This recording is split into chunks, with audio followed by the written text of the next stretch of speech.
بسم اللہ الرحمن الرحیم۔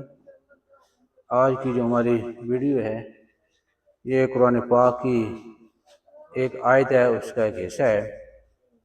اعوذ باللہ من الشیطان الرجیم، بسم اللہ الرحمن الرحیم، قل لن یصیبنا الا ما كتب اللہ لنا۔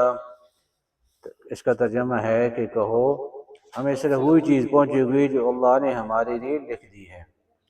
تو یہ اصل میں جو ہمارے پاس مصیبتیں آتی ہیں، تکلیفیں آتی ہیں، تو یہ پتہ چلتا ہے کہ بھئی ہم سمجھتے ہیں کہ فلان نے ایسی کیا، فلان نہیں، کسی کے اختیار میں کچھ نہیں ہے، یہ ہمارے اپنے اعمال ہیں اور اللہ کی طرف سے۔ دو چیزیں ہمارے اپنے اعمال ہیں اور اللہ کی طرف سے۔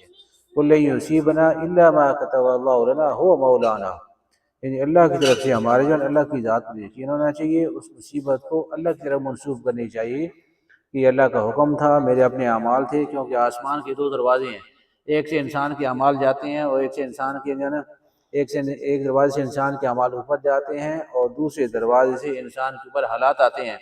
جیسے اعمال کرے گا ویسی حالات آئیں گے، ہم اچھے اعمال کریں گے تو حالات اچھے آئیں گے، غلط اعمال ہوں گے تو حالات بھی اچھے نہیں آئیں گے۔ تو یہ آیت آدمی کے اندر حوصلہ پیدا کرتی ہے، بندے کو تسلی ملتی ہے، بندہ صبر کا مظاہرہ کر سکتا ہے، صبر کا مظاہرہ کرنے کی اللہ پاک اس کو اہلیت عطا فرماتے ہیں، دل سے غم دور کر دیتے ہیں، پریشانی دور ہوتی ہے جب آدمی کسی بھی واقعہ کو اللہ کی طرف منسوب کرتا ہے کہ اپنے میں اعمال دیکھوں اور اس کو اللہ کی طرف منسوب کروں، میں اپنے اعمال صحیح کروں گا تو اللہ پاک میرے لیے حالات بھی صحیح کر دے گا۔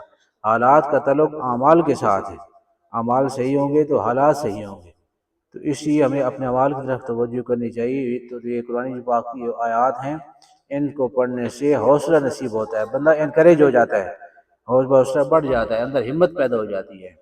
تو اللہ پاک ہم سب کو قرآن پاک پڑھنے کی، سمجھنے کی اور عمل کرنے کی توفیق عطا فرمائے۔ بہت شکریہ، جزاکم اللہ خیرا، تھینک یو ویری مچ۔